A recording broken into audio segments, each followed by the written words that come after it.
sejam muito bem-vindos. Deus abençoe vocês. Muito feliz por ter vocês aqui nos acompanhando. Quero pedir para você que não esqueça de você curtir, né, o nosso perfil, seja as reels que você assistir, esse vídeo que vai ficar gravado aqui.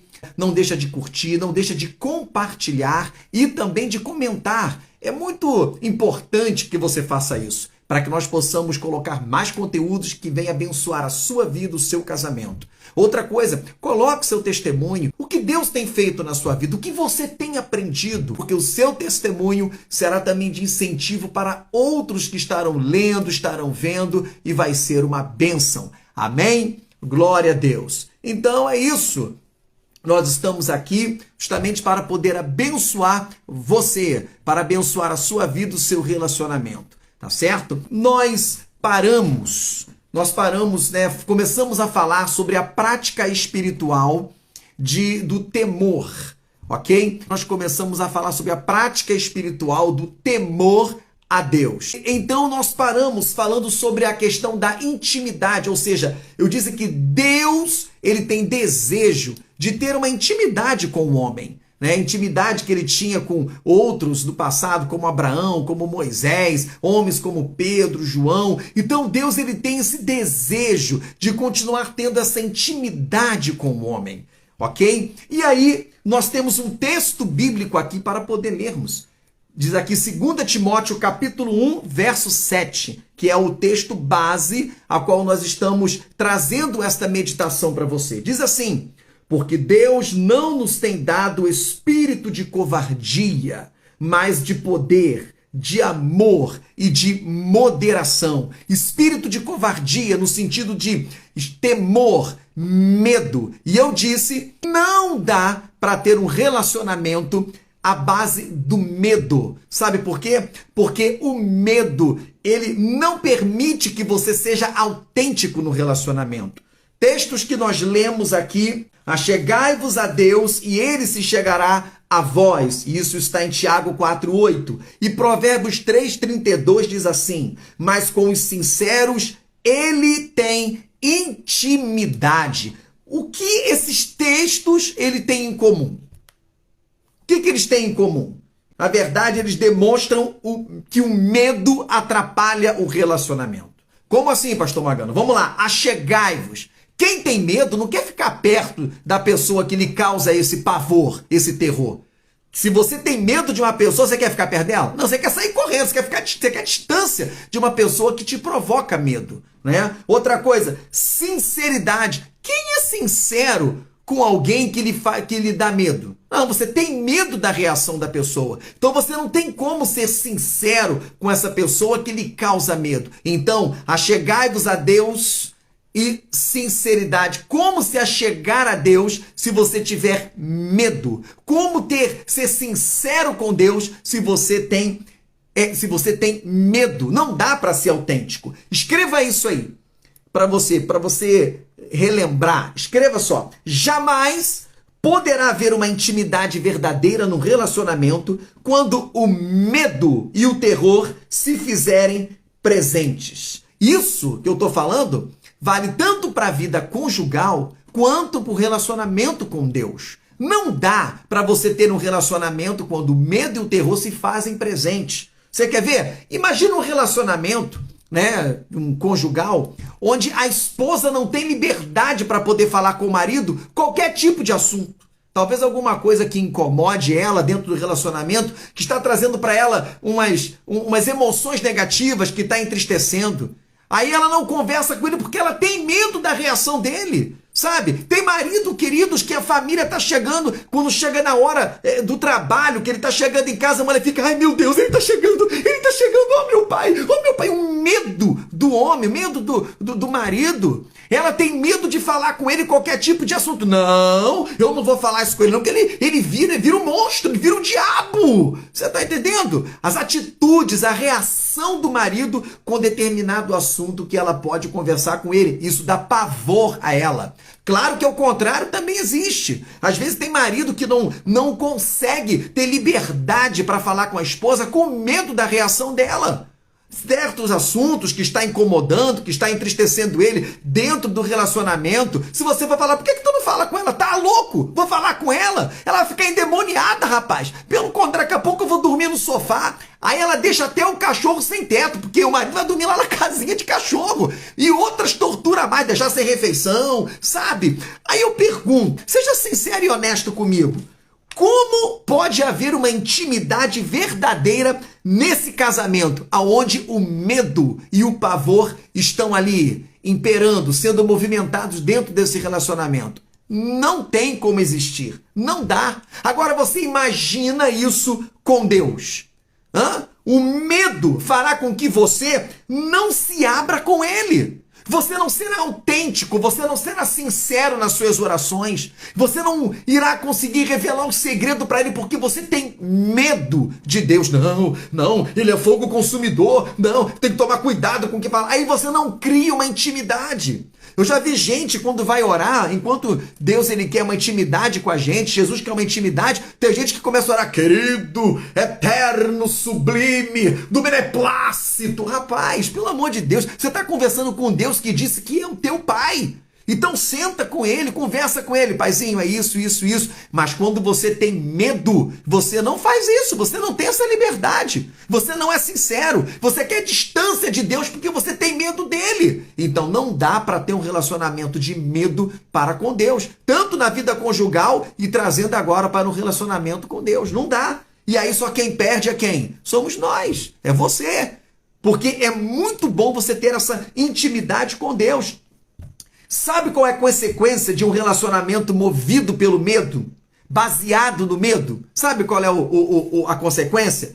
Esse casal jamais, escreve isso, esse casal, tá? O casal que tem um relacionamento, tá? Movido pelo medo, o casal jamais conseguirá uma conexão autêntica de um com o outro, pois haverá dúvidas se realmente existe amor, condenando-os a viverem um grande vazio emocional. Você está vendo o perigo de vivermos à base do medo? Então, por isso que eu digo que quando esse texto, ele fala que o Senhor, Deus, não nos deu o espírito do medo. Não, porque no outro texto ele diz que ele nos deu o quê? Ele não nos deu o espírito de medo, mas ele nos deu o espírito de força, de moderação, de amor. Então, como pode temor ser medo se ele mesmo nos deu força, moderação e amor? Não tem como. Então não dá para temor aqui, relacionado a filhos com o pai, dentro da Bíblia, não dá para se referir a medo. Então você nunca vai encontrar, quando falar de temor, está falando de respeito, está falando do reconhecimento a Deus como Senhor de todas as coisas. Ok? Então agora, pare para pensar um pouquinho. Agora vamos falar uma outra situação. Pare para pensar um pouco, tá? E pensa o que eu vou falar agora. Que privilégio, não é mesmo? Sermos íntimos de Deus. Então, pense por um instante. Que privilégio, rapaz, é sermos íntimos de Deus. Você lembra de Moisés? Tem uma situação do ministério de Moisés que ele chegou ao monte para orar. E quando ele estava lá no monte, ele ouviu uns alaridos do povo, né? Se não me engano, foi com as tábuas dos mandamentos, alguma coisa assim. Talvez, se não me engane. Mas eu lembro desse fato, que ele estava lá no monte, e aí Deus fala assim, Moisés, eis que ouço alaridos do povo, mas não é alaridos de boa coisa. Não é para mim, não é de adoração a mim, mas de alguém que já se corrompeu. E aí, quando Moisés foi descer, Deus falou assim, Moisés, pare, deixa que eu destrua esse povo e de ti faço uma nova nação. Sabe o que Moisés falou para ele? Senhor, o que dirão as nações de ti? Vão falar que tu és um Deus tirano, que trouxe o povo para cá só para acabar com eles. Não faça isso, eu não quero ver isso. Ou então, risca meu nome do livro da vida. Deus mudou a sentença que ele iria fazer. Ele falou, tá bom, Moisés, não, Moisés, não faça tal. Então tá legal, eu vou perdoar. Então Deus não vou destruir o povo. Então ele não destruiu o povo. Moisés não estava preocupado somente com o povo, estava preocupado como as outras nações veriam de Deus. Olha, e Deus mudou a sentença. Olha que coisa tremenda. Rapaz, intimidade com Deus. Essa intimidade que Deus tinha com Moisés, que Deus ele tem saudade e ele quer que nós tenhamos essa intimidade com ele. Olha que maravilha. Ser íntimo de Deus significa que ele partilhará os seus segredos conosco, da sua palavra. Ser íntimo de Deus significa que se pedirmos alguma coisa em oração, temos a certeza de que ele nos responderá. Se precisar de alguma coisa, ele não vai te dar o simples, ele vai te dar sempre o melhor do melhor para a sua vida. Se você precisa de algo no teu casamento, ele vai responder porque ele é íntimo do teu casamento, ele é íntimo do seu relacionamento. Olha que bênção, que maravilha é termos o Senhor íntimos do nosso relacionamento. Amém? Agora, quem lhe proporciona essa intimidade? Foi o medo? Não. O temor a Deus, ou seja, o respeito que temos ao Senhor como Deus, o Criador, o nosso Pai Celestial. Olha que coisa tremenda. Talvez você me pergunte, pastor, quando eu sei que tenho temor a Deus? De uma maneira mais simples, é quando você está num lugar que ninguém está te vendo. E ninguém está te vendo. E aí existe alguma coisa duvidosa, né? E aí você pode fazer. Mas você resolve não fazer, não porque está preocupado com o que as outras pessoas vão falar de você, mas você, porque elas não estão te vendo, mas você está preocupado com o que Deus vai pensar de você. Quando você tem essa atitude, então você tem temor a Deus. Deu para você pegar isso aí? Então guarde isso, ok? Não é que você vai fazer preocupado com os outros, é preocupado com o que Deus vai achar de você. Aí você tem temor a Deus. Tá certo? Agora eu pergunto para você, o casal, ele precisa viver esse temor a Deus. E aí, quando um casal, ele fere, ele falta com temor a Deus, quando ele não cumpre as regras que estão na palavra de Deus para o seu casamento.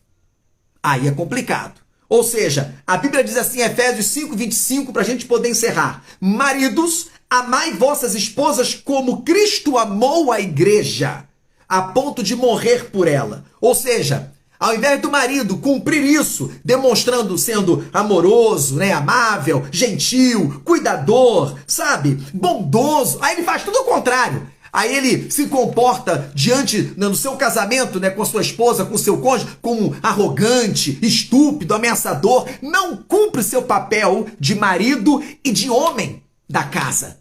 E aí quando você faz isso, quando o cônjuge faz isso, quando o maridão faz isso, aí você erra com a palavra de Deus.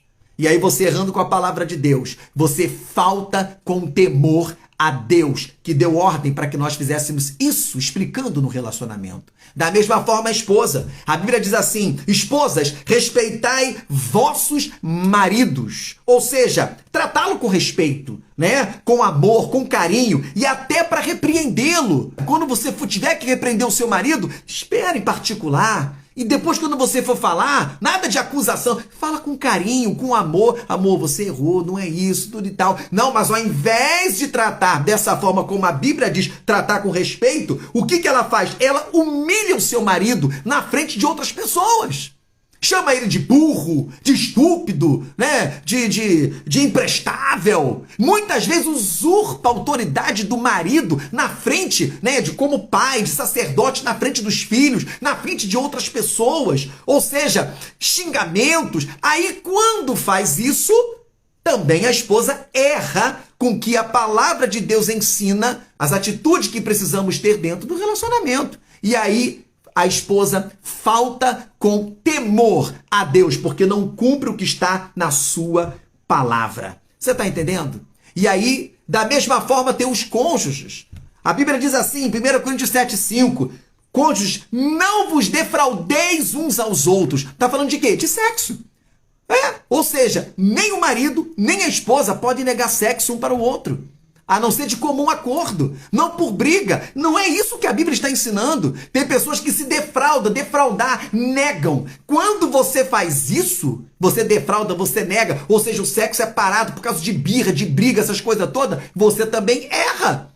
Você erra com a palavra e falta com temor a Deus.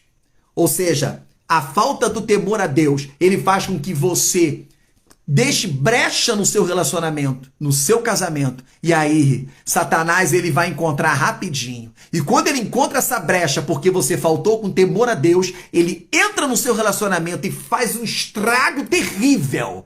Destruição total. Porque você deu brecha porque faltou com temor a Deus. Mas eu tenho certeza que isso não é o seu caso. Sabe por quê? Porque nós entendemos que precisamos temer a Deus, que é o Senhor dos senhores, que é o Rei dos reis e é o nosso Pai, o nosso Senhor, aquele que criou o casamento, aquele que sabe tudo o que o nosso relacionamento precisa. Amém? Glória a Deus. Então, queridos, eu quero que você entenda isso. Precisamos viver um casamento feliz, alegre, saudável, um casamento onde nós vamos viver felizes para sempre. Mas para que isso aconteça, você precisa viver a prática espiritual do temor a Deus. Lembre-se, não existe nada melhor do que você seguir este manual, a Bíblia Sagrada, que ensina você a não errar, a não faltar com temor a Deus. Então vamos orar nesse momento para que Deus possa continuar abençoando. Então feche os teus olhos, apresente a Deus qual a tua necessidade.